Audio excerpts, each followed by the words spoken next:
Masjid Raya Sultan Riau, atau disebut juga Masjid Sultan Riau, merupakan salah satu masjid tua dan bersejarah di Indonesia yang berada di Pulau Penyengat, Kota Tanjung Pinang, Provinsi Kepulauan Riau. Masjid ini merupakan salah satu masjid unik karena salah satu campuran bahan bangunan yang digunakan adalah putih telur. Masjid Sultan Riau ini sudah dijadikan situs cagar budaya oleh pemerintah Republik Indonesia. Masjid ini mulai dibangun sekitar tahun 1771 sampai 1815.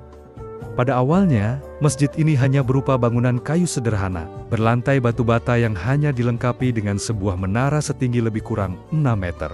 Namun, seiring berjalannya waktu, masjid ini tidak lagi mampu menampung jumlah anggota jemaah yang terus bertambah, sehingga yang dipertuan muda, Raja Abdurrahman, Sultan Kerajaan Riau Lingga, pada 1831 sampai 1844, berinisiatif untuk memperbaiki dan memperbesar masjid tersebut. Untuk membuat sebuah masjid yang besar, Sultan Abdurrahman berseru kepada seluruh rakyatnya untuk beramal dan bergotong royong di jalan Allah.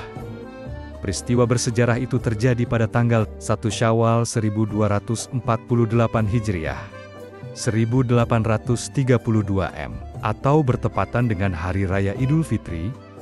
Panggilan tersebut ternyata telah menggerakkan hati segenap warga untuk berkontribusi pada pembangunan masjid tersebut. Orang-orang dari seluruh pelosok Teluk, Ceruk, dan pulau di kawasan Riau Lingga berdatangan ke Pulau Penyengat untuk mengantarkan bahan bangunan, makanan, dan tenaga sebagai tanda cinta yang tulus kepada Sang Pencipta dan Sang Sultan.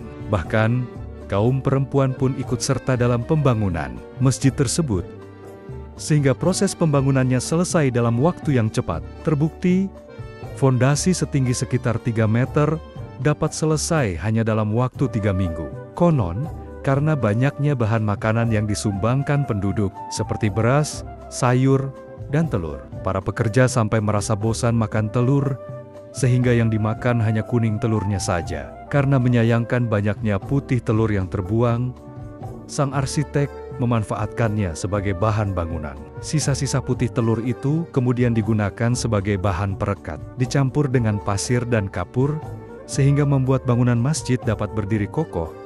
Bahkan hingga saat ini, sejak dibangun tahun 1832, dengan bangunan beton seperti yang kita lihat sekarang ini, Masjid Sultan Riau Pulau Penyengat tidak pernah direnovasi atau diubah bentuknya.